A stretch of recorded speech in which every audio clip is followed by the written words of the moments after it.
Talking Pictures Trivia Theater presents a Screaming Lapel Pin production, The Jane of My Youth, a coming-of-age story of young love, read by me, Tom. Chapter 11, Finale. For a moment within the apocalypse, the world froze. Michael stepped forward and looked down the mountain he was standing on at the bloodied town below. In the far distance, beyond the great, blood-covered penguin charging towards him, he could see a dog licking the hand of what appeared to be a dead body.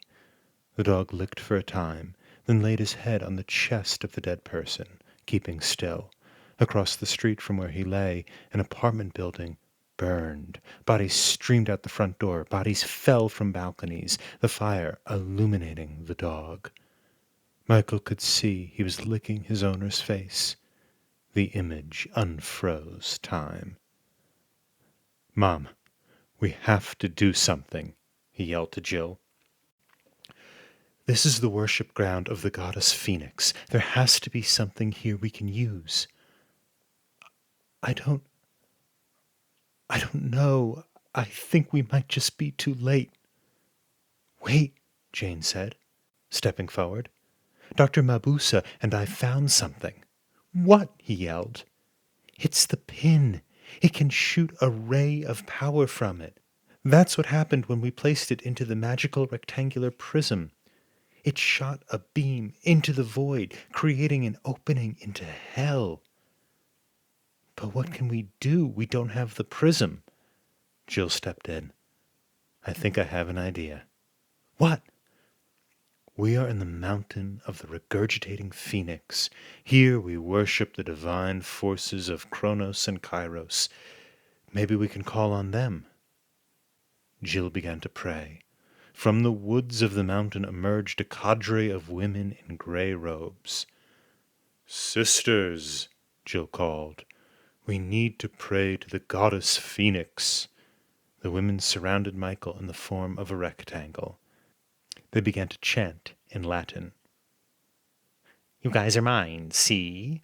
the penguin roared. "I'm going to rip you apart." The women began to chant in unison.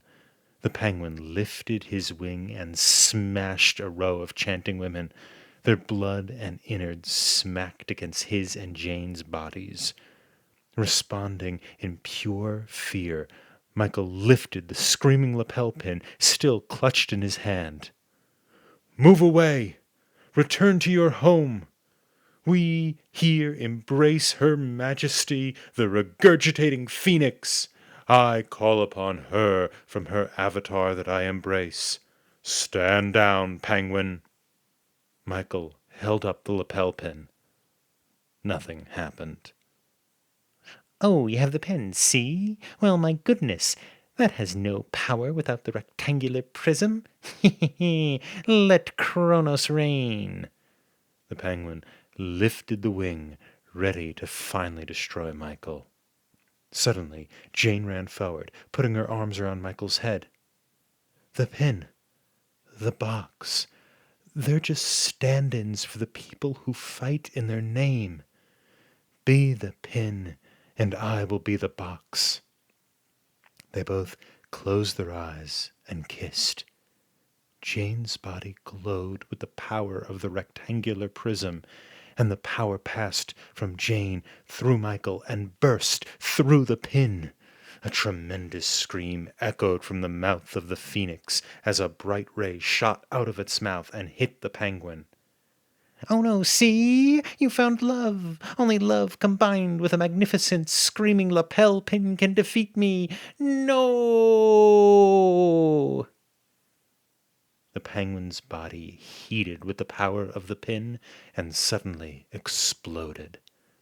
Thousands of gallons of blood rose in the air and began to rain down on the city, washing bodies out from the street. Hundreds of tons of penguin guts dropped from the sky, crushing cars, homes, and an oblivious jogger. Jane and Michael broke apart. The pin dimmed.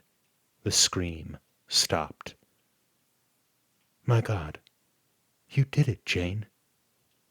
No, Michael. We did it. Jill stood up and approached them. The job isn't over yet. The opening between the worlds still exists. In order to close it, we need to restore the balance between Chronos and Kairos, the subjective and the objective. All life is ruled by the balance of those forces of reality. But what should we do? You need to walk to the edge of the cliff and jump. If your faith is true, you shall rise in the air and become the constellation of Chronos and Kairos. But Mom, if I do this, we won't see each other again. I know, son. But when I look into the sky at night, in a world safe from the great and terrible penguin, I will be comforted to see you looking down upon me. Michael hugged his mother. Okay, Mom. Well, I'll see you real soon then. Tears welled up in his eyes. He grabbed Jane's hand. Together they ran and leaped off the cliff. Their bodies hit the ground, and they died instantly, obviously. But their souls rose into the air and transformed together into the shape of a phoenix and a penguin. Chronos and Kairos, objective time and the subjective moment, forces in balance. When they did, the dead resurrected, standing up. The blood dried in the street. The pile of discarded limbs crawled and kicked their way back to their possessors and magically reattached themselves. The owner of the dog sat up and petted his good boy. The only bodies that remained were those exploded corpses of Jane and Michael. Jill looked up at the great image of her savior floating in the air. That's my boy. All hail the regurgitating phoenix and her prophet Lionel the duck. And so Jane and Michael went into the void between the worlds, as constellations of stars do when they finally pass from this reality. And they waited, and they waited, concealed in the darkness, first determined to protect the earth, but after a while finding themselves controlled by the eternal loneliness of the roles that had forever consumed them. This has been a Talking Pictures Theater presentation of a Screaming Lapel Pin production. The Jane of My Youth, a coming-of-age story of young love. This week, Screaming Lapel Pins has on sale the Asthmatic Mongoose.